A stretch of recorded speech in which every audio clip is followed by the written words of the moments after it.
अस्सलाम वालेकुम एवरीवन। आवाज आ रही है आप लोगों को मेरी?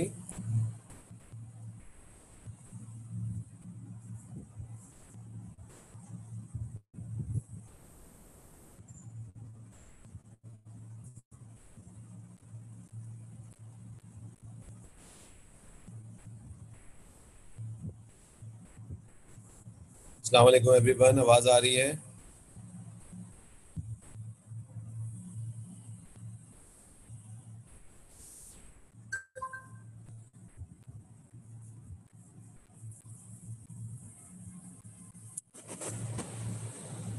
हेलो।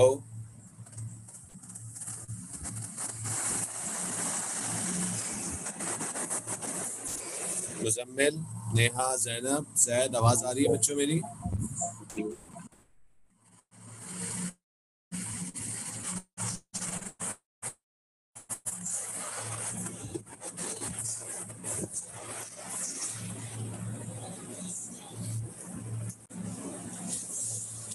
अच्छा, we will wait for a while so that most of the students can come back. There are only 11 students up till now. We just wait for a while and then we will start our class. तो ठीक है, 5 minute में start करते हैं class अपनी।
अच्छा जी बच्चों, अस्सलाम वालेकुम everyone.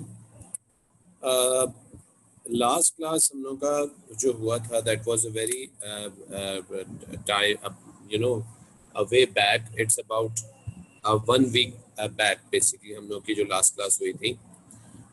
In that class we were discussing about the electric field. Electric field के बारे में हम लोग पढ़ रहे थे और हम लोगों ने जो एक ग्राफ डिस्कस किया था जिसमें हमने दो लाइक चार्जेस की इलेक्ट्रिक फील्ड का ग्राफ बनाया था। ठीक है, हमारे पास दो लाइक चार्जेस हैं P और Q। लेट्स से ये दोनों चार्जेस कैसे चार्ज हैं, पॉजिटिवली चार्ज है। ठीक है, तो ये लाइक चार्जेस की हमने इलेक्ट्रिक फील्ड का ग्राफ बनाया था और ऑब्वियसली इस इलेक्ट्रिक फील्ड को हम निकालने के लिए किसका इस्तेमाल करते हैं, फोर्स का। जो इक्वेशन हमने इस्तेमाल की थी that is E is equal to F/Q, यानी electric field strength directly proportional होती है फोर्स के। और हमने डिफरेंट पॉइंट्स के ऊपर क्या रखा था, टेस्ट चार्ज रखा था और उससे हमने निकाला था। बाय द वे, हमने याद है पढ़ा है वो लेवल्स में कि दो लाइक चार्जेस के दरमियान में एक नल पॉइंट होता है। इसकी इलेक्ट्रिक फील्ड यूं निकलेगी, इसकी यूं निकलेगी, इसकी यूं निकलेगी और ये एक नल पॉइंट बीच में हमारे पास होगा जहाँ पे इलेक्ट्रिक फील्ड स्ट्रेंथ 0 होती है।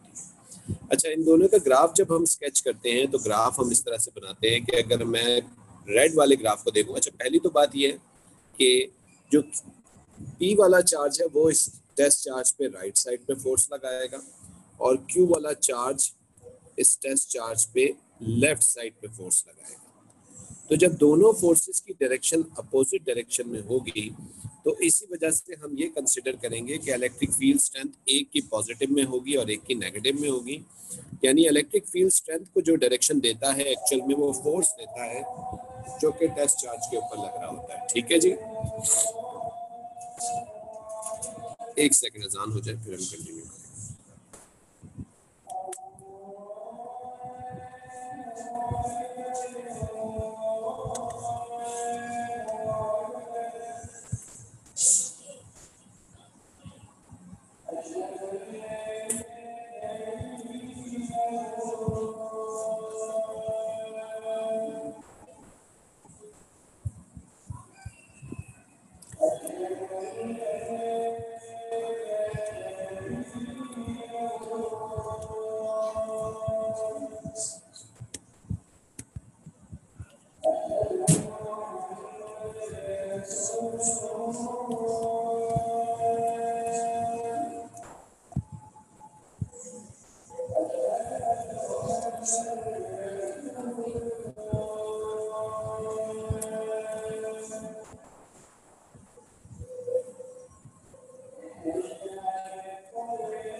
अच्छा जी बच्चों, so what I was discussing कि हमारे पास दो लाइक चार्जेस हैं, दोनों के दरमियान में नल पॉइंट है। इन दोनों का मैंने इलेक्ट्रिक फील्ड का ग्राफ नीचे बनाया हुआ है जिसमें EP जो है that is electric field strength of charge P। क्योंकि हमने राइट साइड की डायरेक्शन को पॉजिटिव लिया है तो हमने इसकी इलेक्ट्रिक फील्ड को पॉजिटिव में ले लिया है। और EQ is the electric field strength of Q charge. क्योंकि हमने लेफ्ट साइड की डायरेक्शन को नेगेटिव लिया है तो हमने Q वाले की इलेक्ट्रिक फील्ड को नेगेटिव में ले लिया। ठीक है जी, फिर किसी भी पॉइंट के ऊपर जब हम नोटिस करेंगे तो लेफ्ट साइड के ऊपर Q वाला फोर्स लगा रहा होगा, राइट साइड पे जो फोर्स है वो P वाला लगा रहा होगा, और दोनों की फोर्स का रिजल्टेंट इलेक्ट्रिक फील्ड स्ट्रेंथ को कंसिडर किया जा सकता है अगर ये टेस्ट चार्ज यूनिट चार्ज है।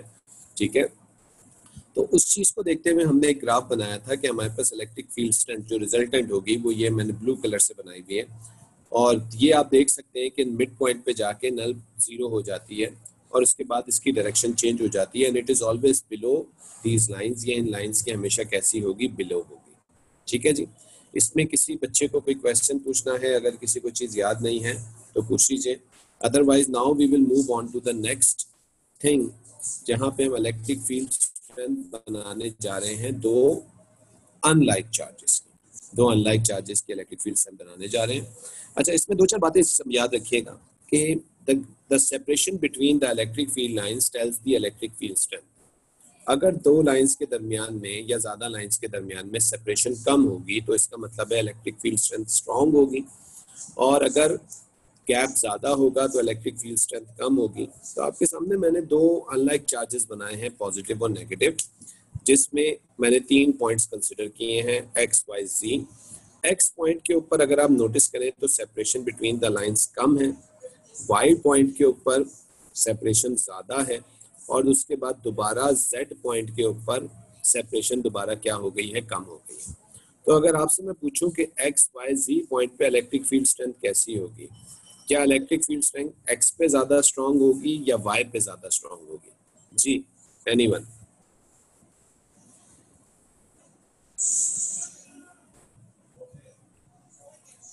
सर एक्स पे।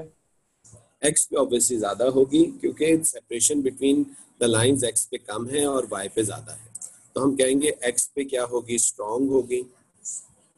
ठीक है जी, एक्स पे स्ट्रांग है, वाई पे थोड़ी सी वीक हो जाएगी, और दोबारा जेड पे क्या हो जाएगी, स्ट्रांग हो जाएगी। ठीक है जी, तो इस तरीके से ये इलेक्ट्रिक फील्ड स्ट्रेंथ हमारे सर पास चलेगी। जी बोले। वाई पे वीक क्यों होगी सर? बेटा separation between the field line ज्यादा हो गई। अच्छा सही है, चले। ठीक है, अच्छा, इसके बाद अगर हम इसको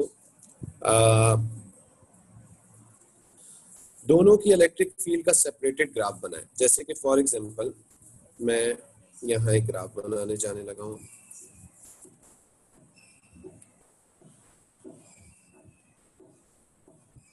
ठीक है, this is the electric field strength E Newton पर कूलम, और यहाँ पे सेपरेशन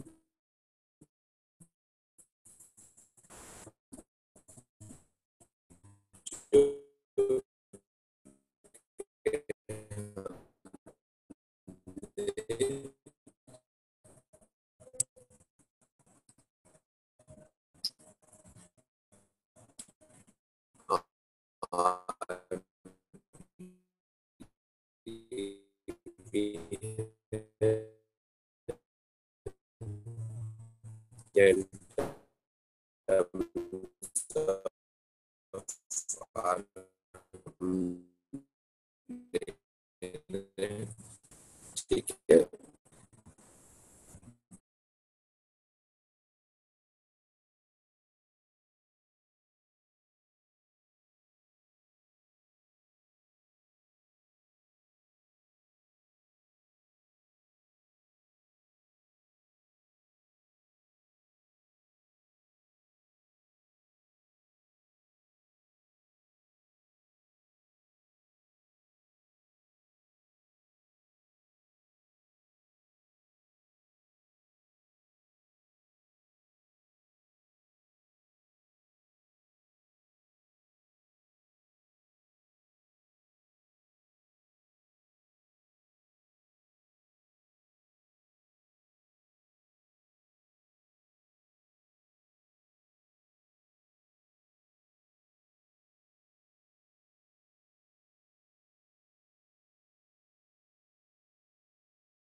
जी, आवाज आ रही है आप लोगों को मेरी?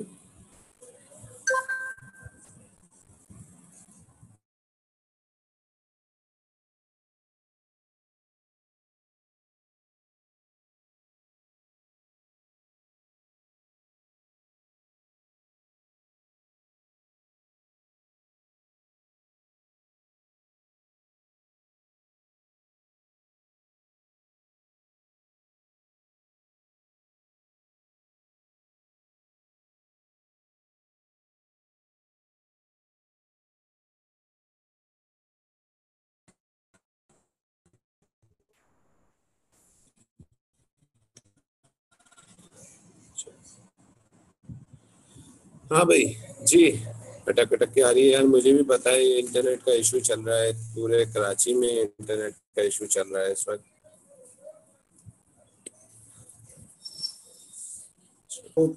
Let me continue. हमारे पास जो एक्स पॉइंट के ऊपर ये चार्ज ये फोर्स अप्लाई करेगा, ये फोर्स जो होगी आपके पास एक्स चार्ज पे टूवर्ड्स राइट साइड होगी, ठीक है। और यहाँ एक्स पे सबसे स्ट्रॉन्ग फोर्स होगी, सबसे ज्यादा फोर्स लगेगी, ठीक है जी। और यहाँ पे लेट से जो फोर्स लग रही है वो कितनी लग रही है, 5 हो जाएगी। लेट से ये कितनी हो गई, 2 न्यूटन, और ज्यादा कम हो जाएगी, कितनी हो जाएगी, 1 न्यूटन, लेकिन इसकी डायरेक्शन टुवर्ड्स राइट रहेगी, ठीक है जी। तो जब हम इस चार्ज की इलेक्ट्रिक फील्ड स्ट्रेंथ को स्केच करेंगे, ए चार्ज की, तो इसकी इलेक्ट्रिक फील्ड स्ट्रेंथ का जो स्केच ग्राफ होगा ये हमारे पास यूं हो जाएगा। और ये मैं स्टार्ट कर रहा हूँ एक्स पॉइंट से, जो सरफेस है इस चार्ज का, और ये कुछ यूं बन जाएगा, ठीक है। सर आवाज सही नहीं आ रही, कट कट के आ रही है। follows inverse by law, और ये कुछ यूं बन, ठीक है जी। It will be something like this.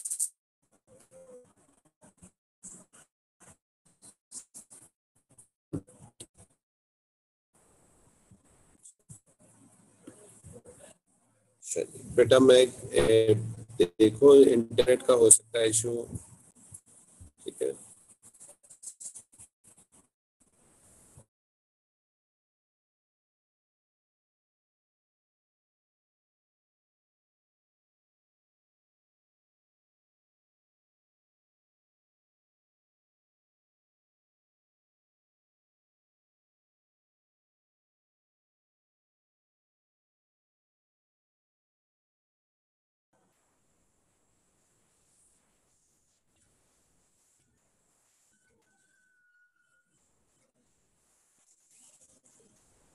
अब कुछ बेहतर आ रही है आप लोग को आवाज मेरी?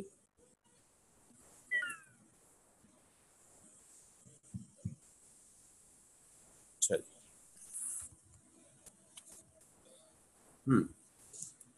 अच्छा जी, पे अटेंशन नाउ।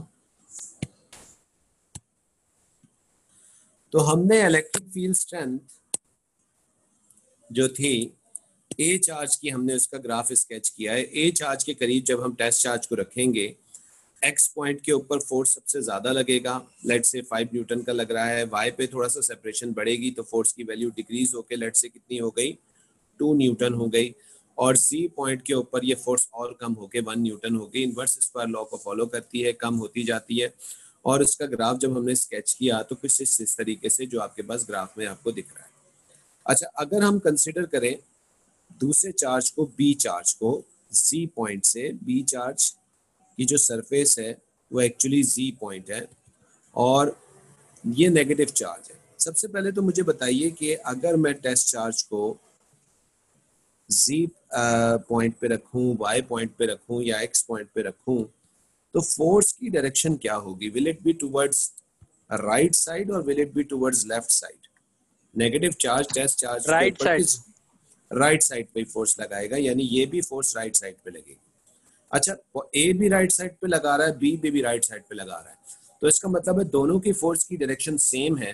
तो क्या हमारा चार्ज नेगेटिव, सॉरी हमारा ग्राफ क्या नेगेटिव एक्सिस में, या हम किसी की इलेक्ट्रिक फील्ड को नेगेटिव कंसीडर इस केस में करेंगे या नहीं करेंगे? नहीं करेंगे। नहीं करेंगे, तो हमारा ग्राफ पॉजिटिव एक्सिस के अंदर ही रहेगा। अगर फोर्स की डायरेक्शन उल्टी होती या अपोजिट होती तो यकीनन फिर हम उसकी इलेक्ट्रिक फील्ड को उल्टी डायरेक्शन में, अपोजिट डायरेक्शन में कंसिडर कर रहे होते हैं। ठीक है जी, इसमें किसी को कोई सवाल करना है? सर ये जी पे 1 न्यूटन कैसे हो गई दोबारा से? क्या चीज? जी पे 1 न्यूटन कैसे हो गई? जी पे 1 न्यूटन कैसे हो गई? ए फोर्स जो है एक्स पॉइंट पे सबसे ज्यादा लगाएगा क्योंकि सरफेस से फोर्स सबसे ज्यादा लगती है। फिर जब हम दूर जाएंगे वाई पॉइंट पे तो वहां पे टेस्ट चार्ज पे फोर्स कम हुई, और जी पॉइंट क्योंकि काफी दूर था तो वहां टेस्ट चार्ज पे ए चार्ज की वजह से फोर्स सबसे कम लगेगी। बाय द वे मैं बी की कंसिडरेशन नहीं ले रहा उसके अंदर कोई भी। अभी बी कंसिडर नहीं कर रहे आप? नहीं ना, मैं एक एक सेपरेट कर करके कर रहा हूँ ना दोनों। ठीक है, ठीक है मुजम्मिल? जी जी ठीक है सर। अच्छा, अब बताओ कि अब ए को कंसिडर नहीं करो मुजम्मिल, सिर्फ बी को चार्ज को कंसिडर करो। बी चार्ज टेस्ट चार्ज के ऊपर जी पे अट्रैक्शन का फोर्स लगाएगा, राइट साइड पे लगाएगा। ये बताओ सबसे ज्यादा फोर्स जेड पे होगा, बी चार्ज का वाई पे होगा या एक्स पे होगा? जेड पे होगा। जेड पे होगा, तो लेट से जेड के ऊपर सबसे ज्यादा स्ट्रॉन्ग फोर्स लग रहा है 5 न्यूटन का, वो भी +5 क्योंकि राइट साइड पे। वाई के ऊपर वीक होके कितना लग रहा है? +2 न्यूटन, और जेड पे कितना लग रहा है? +1 न्यूटन।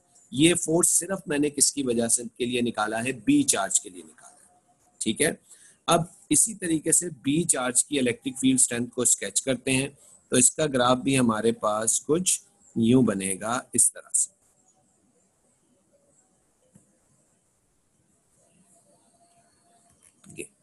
ठीक है जी, कुछ इस तरीके से इसकी इलेक्ट्रिक फील्ड स्ट्रेंथ का ग्राफ बनेगा। किसी को इसमें कोई इशू है? I am just making this graph only for B charge, electric field strength of B.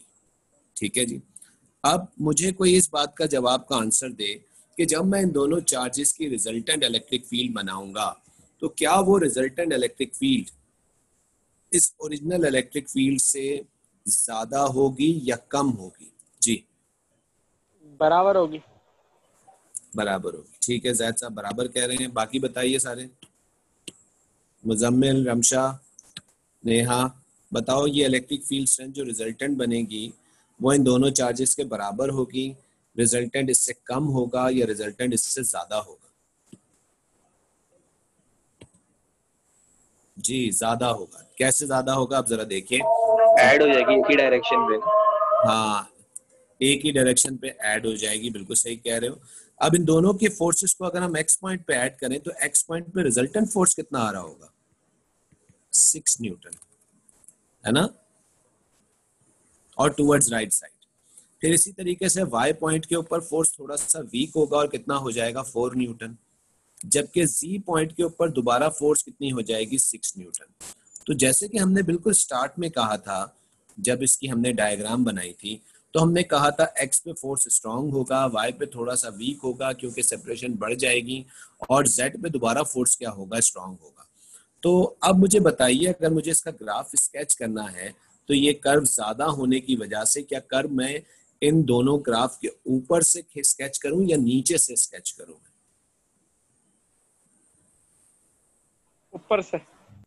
ऊपर से स्केच होगा ये, और ये ऑलवेज इसके अबव ही रहेगा, और ये यूं जाके इस तरीके से, और फिर ये वापस क्या हो जाएगा?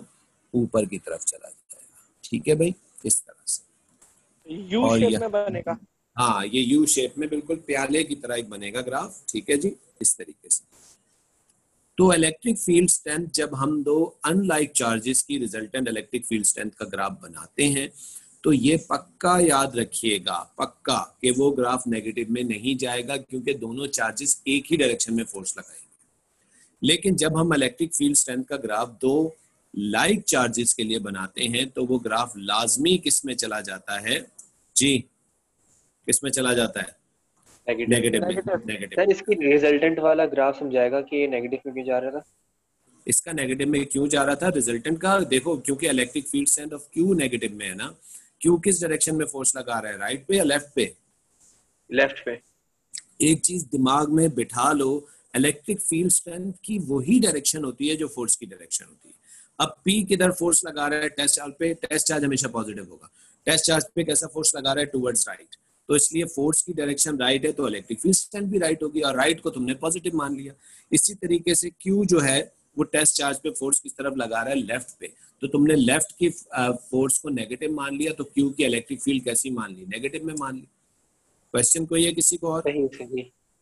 ठीक है, किसी ने कोई सवाल पूछना है? अच्छा, इसका मैंने तुम लोगों को पास पेपर का सवाल करवाया था? नहीं चलो अभी करवाता हूँ, ठहरो। सर वो कॉपी तो करने दे। हाँ हाँ करें, मैंने क्या बंद थोड़ी किया है। अच्छा वो वाला, सॉरी, यहाँ से मुजम्मिल ऊपर की तो डायग्राम बना लोगे ना, वो तो आसान है ना। वो बनी हुई है, ये बनाना बस ये बनाओ। बन गई। ठीक है,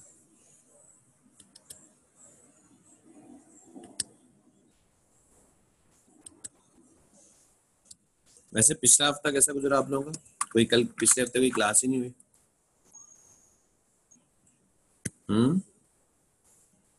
सर कंप्यूटर साइंस की तो क्लास हो रही थी। A2 की हो रही थी? हाँ जी सर, सर, उनसे कुछ पूछो तो वो बोलते हैं भाई मेरी रिकॉर्डेड लेक्चर्स पूछ लो, देख लेना। उनसे कोई चीज बच्चे आते ही रिपीट करने नहीं को बोले तो वो कह रहे हैं मेरा रिकॉर्डेड लेसन देख लो दोबारा। अच्छा खैर, वैसे honestly speaking I really missed you guys यार, तुम लोग की क्लास का मजा आता है।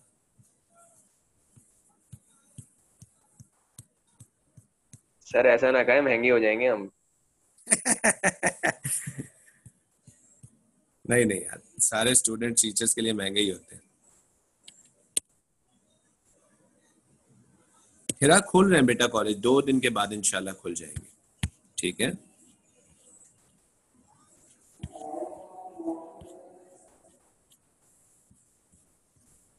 अल्लाह ताला सबको अपनी हिफ्ज़ो अमान में रखे।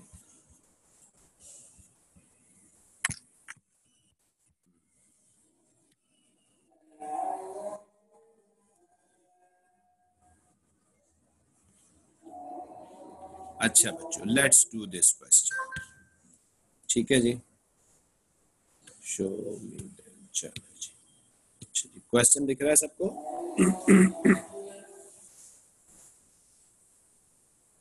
क्वेश्चन नजर आ रहा है सबको? जी सर। जी आ रहा है। अच्छा जी। An alpha particle and a proton are at rest distance 2 micrometer apart in vacuum. तो एक अल्फा पार्टिकल और एक प्रोटॉन दोनों रेस्ट पे हैं, एज इलस्ट्रेटेड इन फिगर 4.1। अच्छा बाय द वे, अल्फा का चार्ज कैसा होता है, पॉजिटिव, और प्रोटॉन का चार्ज भी कैसा होता है, पॉजिटिव होता है। लेकिन लेट मी रिमाइंड यू कि जो अल्फा का चार्ज होता है वो +2 होता है, क्योंकि उसमें 2 प्रोटॉन्स होते हैं, जबकि प्रोटॉन का चार्ज सिंपली क्या होगा, +1, क्योंकि एक ही प्रोटॉन की बात हो रही है, ठीक है जी। अच्छा, दोनों सेपरेशन पे हैं वैक्यूम में 20 माइक्रोमीटर की, ठीक है। अच्छा, स्ट्रॉन्गर चार्ज किसका है, अल्फा का या प्रोटॉन का? अल्फा का। ठीक है।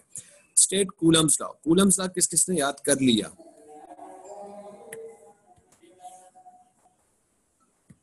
जी, फिजा, कूलम्स लॉ क्या होता है, याद है? सैयद हसन अली साहब, कूलम्स लॉ याद है आपको?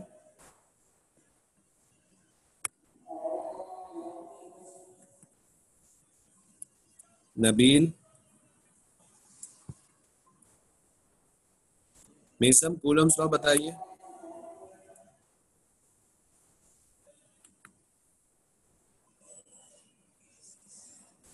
सारिम,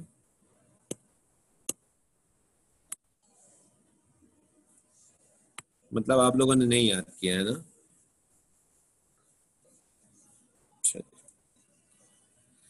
कूलम्स लॉ आपके पास होता है, द फोर्स ऑफ अट्रैक्शन और repulsion between 2 point charges is directly proportional to the product of their charges and inversely proportional to the square of the separation between them, ठीक है।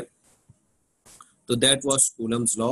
उसके बाद उसने क्वेश्चन हमसे आगे किया है, the alpha particle and the proton may be considered to be 2 point charges. Calculate the electrical force between the alpha and proton. तो प्रोटॉन और अल्फा के दरमियान में इलेक्ट्रिकल फोर्स कैलकुलेट करनी है, ठीक है जी।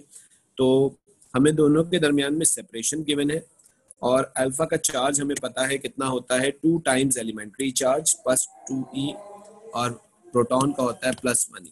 ठीक है जी। तो हमें इन दोनों के अंदर फोर्स कैलकुलेट करनी है। फोर्स की इक्वेशन होती है Q1 Q2 अपॉन R² और ये K की वैल्यू हमें पता है 8.99 इंटू 10⁹9। तो फोर्स कैलकुलेट कर लेते हैं। Force is equals to 8.99 into 10⁹9 multiply by Q1 alpha का 2 टाइम्स एलिमेंट्री चार्ज, इसकी वैल्यू आपको डेटा बुकलेट में गिवन होती है 1.6 इंटू 10⁻⁻19। ठीक है जी। और इसको मल्टीप्लाई करेंगे हम किससे, Q2 से, जो कि प्रोटॉन का चार्ज है और वो भी 1 एलिमेंट्री चार्ज होता है। तो दिस इज 1.6 इंटू 10⁻⁻19। ठीक है जी। तो ये टोटल चार्ज हो जाएगा। डिवाइड करेंगे हम सेपरेशन से, जो कि 20 माइक्रोमीटर है, 20 इंटू 10⁻⁻6 जी। तो n नहीं है, इस n क्या आ गया, बीच में एक प्रोटॉन है ना, ये p पॉइंट क्या है? p के बारे में कोई बात नहीं हुई अभी। अच्छा सही। ठीक है। हाँ, चलो कैलकुलेट करके बताओ क्या वैल्यू आ रही है।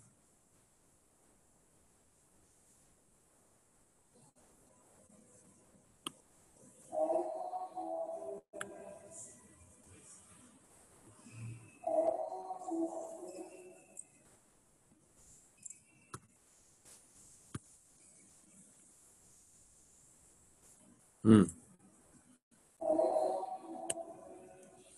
1.15 इंटू 10⁻⁻18 है।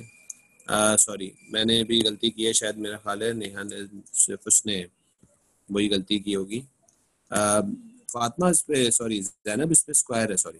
ठीक है, जैनब स्क्वायर लगाया था तुमने।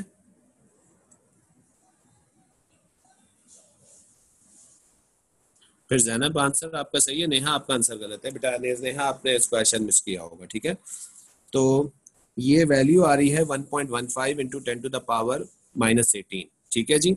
सो this is your answer, 1.15 into 10⁻⁻18 newton. ये आपके पास इसका फोर्स आ रहा है। ठीक है जी। अब इसके बाद आपसे उसने एक और डेफिनेशन पूछी है, define electric field strength. Electric field strength की क्या डेफिनेशन बताई थी मैंने?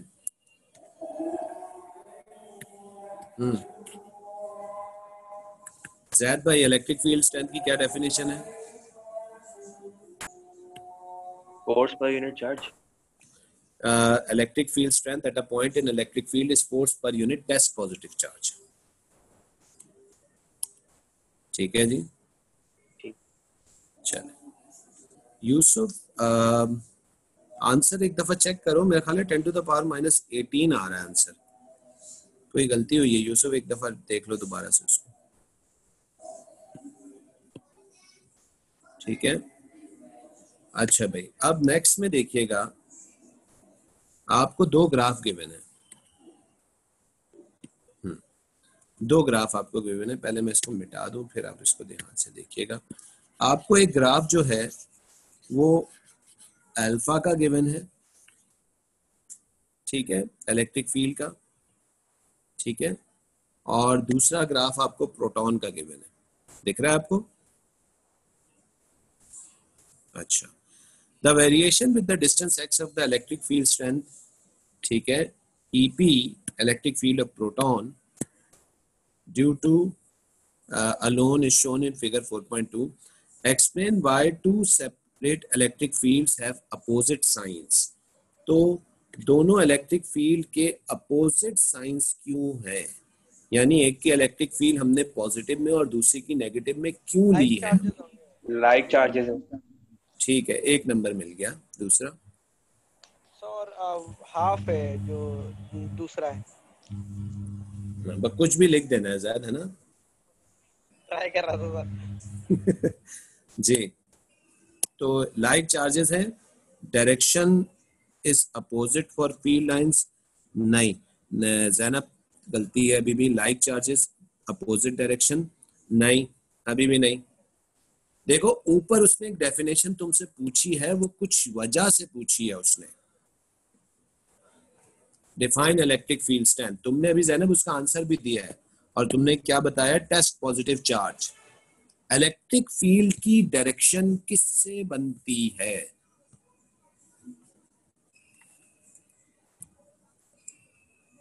जी, पॉजिटिव टू, हाँ, फोर्स से बनती है। तो बोथ चार्जेस आर, ठीक है, both charges are like charges है। तो अपोजिट डायरेक्शन में इलेक्ट्रिक फील्ड इसलिए बनी है क्योंकि फोर्स दोनों की क्या होगी, अपोजिट डायरेक्शन में होगी टेस्ट चार्ज पे, ठीक है। तो explained by the two separate electric fields opposite sign because the both charges are like charges and the force on the test charge will be is in the opposite direction. तो जो test charge पे दोनों charges force लगा रहे होंगे वो किस direction में लगा रहे होंगे, अपोजिट डायरेक्शन के अंदर लगा रहे होंगे, ठीक है जी। Is that clear? मैं बार बार एक बात आप लोगों को बोल रहा हूँ, इलेक्ट्रिक फील्ड की डायरेक्शन किससे डिसाइड होती है, फोर्स से डिसाइड होती है, ठीक है ना। फोर्स की टर्म में आप इसको एक्सप्लेन करोगे। अच्छा, पॉइंट दोबारा समझा देगा। दूसरा पॉइंट दोबारा से समझा दूं। प्रोटॉन राइट साइड पे फोर्स लगाएगा, सॉरी लेफ्ट पे, और अल्फा किस साइड पे लगाएगा, राइट साइड पे फोर्स लगाएगा, ठीक है। तो दोनों चार्जेस सेम है तो वो टेस्ट पॉजिटिव चार्ज को रिपेल करेंगे और दोनों अपोजिट डायरेक्शन में फोर्स लगाएंगे, एक लेफ्ट पे लगाएगा दूसरा राइट पे लगाएगा। जब भी इलेक्ट्रिक फील्ड स्ट्रेंथ एक की पॉजिटिव में और दूसरी की कैसी कंसीडर की जाएगी, शायद नेगेटिव में कंसीडर की जाएगी, ठीक है। Both charges are like charges, so the force on the test charge by the two charges is opposite direction, is in opposite direction, opposite direction में लगा रहे हो, ठीक है जी। आगे दे, on figure 4.2 sketch the variation with x the combined electric field due to alpha particle and proton for value of x from 4 to 16 micrometer। obviously क्योंकि उनका कुछ चार्जेस का रेडियस वगैरह भी होगा तो इसलिए 4 to 16 है, वरना 2D सेपरेशन जो है वो कितनी है आपके पास 20 माइक्रोमीटर्स की है। तो ये हमने ग्राफ स्केच करना है, 3 मार्क्स के लिए स्केच करना है, लेकिन स्केच भी जरा ध्यान से करना है। अच्छा ये बताइए क्या इन दोनों के दरमियान में कहीं कोई नल पॉइंट होगा? जी सर होगा। होगा, बिल्कुल सही है, होगा। ये बताइए कि किसके करीब होगा, क्या ये नल पॉइंट अल्फा के करीब होगा या प्रोटॉन के करीब होगा, सॉरी वो पी के करीब होगा, प्रोटॉन के करीब होगा। जी सब एग्री कर रहे हैं, क्या ये नल पॉइंट प्रोटॉन के करीब होगा?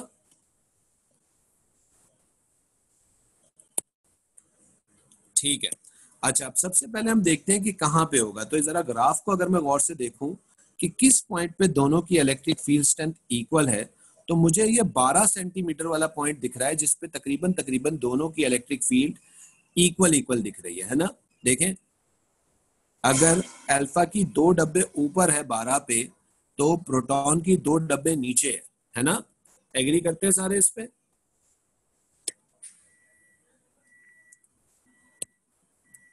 तो क्या मैं इसको नल पॉइंट कंसीडर कर लूं? तो ये मेरा नल पॉइंट होगा, यानी ये ग्राफ मेरा ये होगा।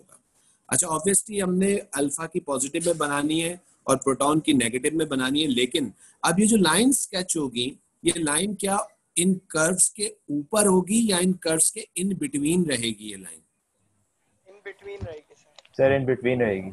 ठीक है, इन बिटवीन रहेगी, सही है ना। तो अब हम क्या करते हैं कि इसको, इस लाइन को हम बनाना शुरू करते हैं रिजल्टेंट को।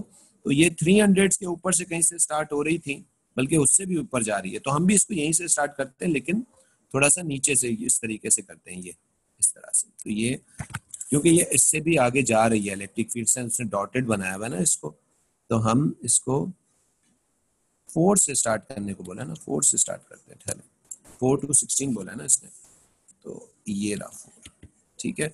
यहाँ से हम बनाना शुरू करते हैं, थोड़ा सा इसको नीचे करते करते लेके जाते हैं, ठीक है जी। ये हम लेके गए और ये यहाँ पे इंटरसेक्ट हो गया, ये वाई एक्स एक्सिस को, इसका मतलब है ये नल पॉइंट होगा। और इसके बाद ये हम इसको इस तरीके से ऐसे, ठीक है जी। इसमें किसी को कोई इश्यू है? कितना स्पेस रखना है उसमें लाइन के और स्केच के? बेटा स्केच करना है, कोशिश करो कि एक एक डब्बे का एटलीस्ट स्पेस रख दो। कॉन्सेप्ट वो तुम्हारा ये चेक करना चाह रहा है कि ये नल पॉइंट कहाँ पे करता है बच्चा। दूसरा वो तुम्हारा कॉन्सेप्ट ये चेक करना चाहता है कि वो लाइन क्या इसके ऊपर बनाएगा या नीचे बनाएगा, ठीक है जी।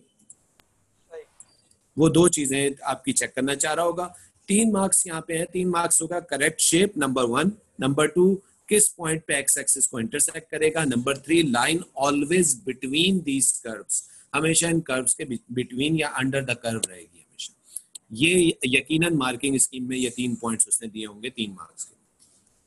हम ठीक है भाई, अपनी लाइन स्टार्ट कर सकते हैं जैसे आपने 4 से किया, या बेटा उसने बोला था हमें कहाँ से स्टार्ट करना है, 4 माइक्रोमीटर से लेके 16 माइक्रोमीटर तक सवाल में, इसलिए मैंने वहां से स्टार्ट की थी। ठीक है ना, अगर वो हमसे नहीं कहता ना तो फिर हम बिल्कुल शुरू से स्टार्ट कर देते, हम लोग जहां से वो हो रही है तो वहां से शुरू कर रहे होते, 4 से थोड़ा सा पहले से हो रही है।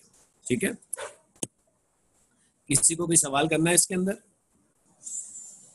सर नल पॉइंट हमेशा उसके करीब होगा जिसका चार्ज कम है। जिसका चार्ज कम होगा, ठीक है ना, जिसका चार्ज कम होगा उसके नल पॉइंट करीब होगा। अच्छा तुम लोग को एक मजे की बात बताऊं, ये अनलाइक चार्जेस की इलेक्ट्रिक फील्ड स्ट्रेंथ का ग्राफ, सॉरी लाइक चार्जेस के इलेक्ट्रिक फील्ड स्ट्रेंथ का ग्राफ तो आया हुआ है, कभी भी उसने अनलाइक का नहीं पूछा, कभी भी नहीं पूछा उसने, जो मैंने वो अभी प्याले जैसा बनाया। लेकिन इसका क्या मतलब है कि वो क्या कभी पूछेगा नहीं या पूछ सकता है? इसका मतलब है वे नहीं पढ़े उसे। उसका मतलब है उसको लाजमी पढ़े।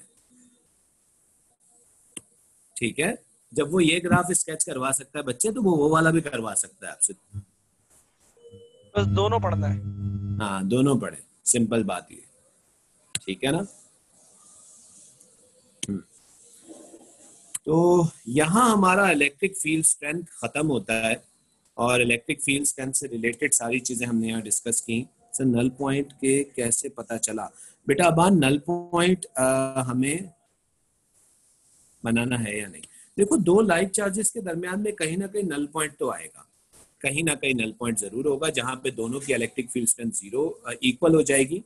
इक्वल होगी तो इसका मतलब है वो कैंसिल होकर 0 हो जाएगी। अबान अगर मैंने इन गर्ल्स को जब क्लोजली देखा तो मुझे 12 माइक्रोमीटर पे अल्फा की इलेक्ट्रिक फील्ड स्ट्रेंथ जो है वो 2 बॉक्सेस ऊपर दिख रही थी और 12 पे मुझे प्रोटॉन की भी तकरीबन 2 बॉक्सेस नीचे दिख रही थी।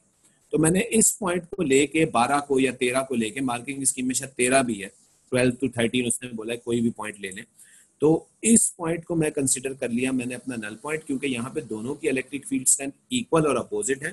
तो अगर एक की +2 है दूसरे की -2 है तो रिजल्टेंट 0 आएगा, तो इसलिए उस पॉइंट को मैंने नल पॉइंट कंसिडर कर लिया।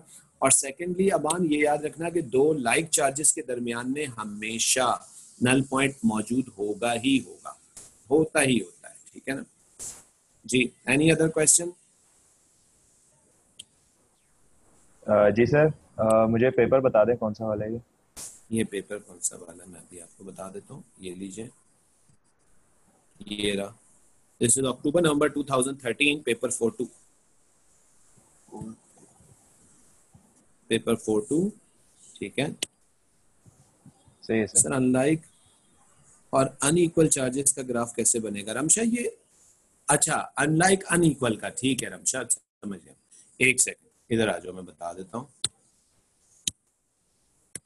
जी। रमशा ये ग्राफ किसका बनाया था हमने? अनलाइक इक्वल चार्जेस का। अब अगर इसमें से मान लो कि हमारे पास जो है चार्ज बी जो है वो थोड़ा सा वीक है बनिस्बत चार्ज ए के, ठीक है, चार्ज बी जो है वो हमारा थोड़ा सा वीक है चार्ज ए के। मैंने शेयर किया है या नहीं किया? मैंने नहीं किया, एक मिनट। हाँ जी रमशा, चार्ज भी अगर हमारा थोड़ा सा वीक होगा, ठीक है, अगर चार्ज भी हमारा वीक है तो रमशा इसका मतलब है कि चार्ज बी वाले का ग्राफ, ये जो रेड वाला कर्व है, ये थोड़ा सा नीचे से स्टार्ट होगा। ठीक है जी, और फॉलो वही करेगा इनवर्स स्क्वायर लॉ को रमशा। ठीक है बेटा, अब मुझे बताओ जो ये रिजल्टेंट मैंने ब्लू कलर से बनाया है, क्या ये वापस उतना ही ऊपर जाएगा जितना ये गया है बी वाली की तरफ, या उससे कम ऊपर जाएगा?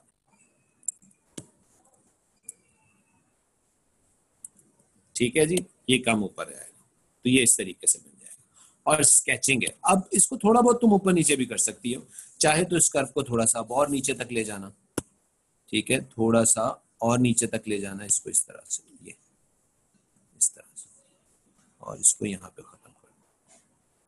लेकिन स्केच है ये, ठीक है, इट इज अ स्केच, तो इसमें वो आपको जो है सिर्फ आपका करेक्ट शेप जज करेगा और ये जज करेगा कि आपने ग्राफ ऊपर बनाया है या उसके नीचे बनाया है। ये 2-3 चीजें वो इसके अंदर जज करेगा, ठीक है। और शेप ऑब्वियसली आपका करेक्ट होना चाहिए, ठीक है रमशा। अभी भी कोई क्वेश्चन है? ये यहाँ तक आएगा, ठीक है, ठीक है। थोड़ा सा ईबी से ऊपर लेके जाना, ठीक है, बिल्कुल इसके इक्वल नहीं कर देना, जरा सा उससे ऊपर होगा क्योंकि रिजल्टेंट होगी कुछ ना कुछ ज्यादा। और किसी ने कोई सवाल करना है भाई? फातिमा कोई क्वेश्चन है? सॉरी जैनब, फातिमा, सुफियान, जईम जी, यूसुफ, नेहा, मुजम्मिल, कोई क्वेश्चन है बच्चों आप लोगों को? जी, तस्मिया बेटा आपको कोई सवाल है? अलीजा, हिरा, कोई क्वेश्चन आपको? अच्छा, तो बच्चों ये इलेक्ट्रिक फील्ड स्ट्रेंथ हमारा यहाँ खत्म हो जाता है, ठीक है। इलेक्ट्रिक फील्ड स्ट्रेंथ हमारा यहाँ खत्म होता है। इसमें अब हमने एक चीज और पढ़नी है जिसको हम कहते हैं इलेक्ट्रिक पोटेंशियल। जिस तरीके से हमने ग्रेविटेशन पोटेंशियल के बारे में पढ़ा था, इसी तरीके से हम इलेक्ट्रिक पोटेंशियल के बारे में पढ़ेंगे। और मजे की बात आपको बताऊं कि इलेक्ट्रिक पोटेंशियल के भी ग्राफ्स होते हैं, ठीक है। जैसे कि मैं आपको दिखाऊं इलेक्ट्रिक पोटेंशियल एनर्जी से रिलेटेड होगा, ठीक है। जैसे याद है ग्रेविटेशन पोटेंशियल किससे रिलेटेड था? एनर्जी से। इसी तरीके से इलेक्ट्रिक पोटेंशियल भी आपके पास किससे रिलेटेड होगा? चार्जेस की एनर्जी से रिलेटेड होगा। और ये देखो इस तरीके से इलेक्ट्रिक पोटेंशियल के ग्राफ्स बनते हैं हमारे पास, ठीक है। तो ये ग्राफ भी हमारे पास पेपर में आते हैं, ठीक है। और इसको फिर हम लोगों ने स्टडी करना है, तो फिर हमारा चैप्टर इलेक्ट्रिक फील्ड का जो है ये भी खत्म हो जाएगा। और इसके बाद फिर हम लोग अगर एक वो पढ़ रहे हैं, क्या नाम है उसका, इलेक्ट्रिक फील्ड पढ़ ही रहे हैं, तो फिर हम लोग कैपेसिटर वाला चैप्टर जो है वो वाला चैप्टर भी इसके बाद ही हम फिनिश करते हैं, ठीक है जी। तो मेरा ख्याल है हम यहाँ स्टॉप कर लेते हैं, सही है भाई?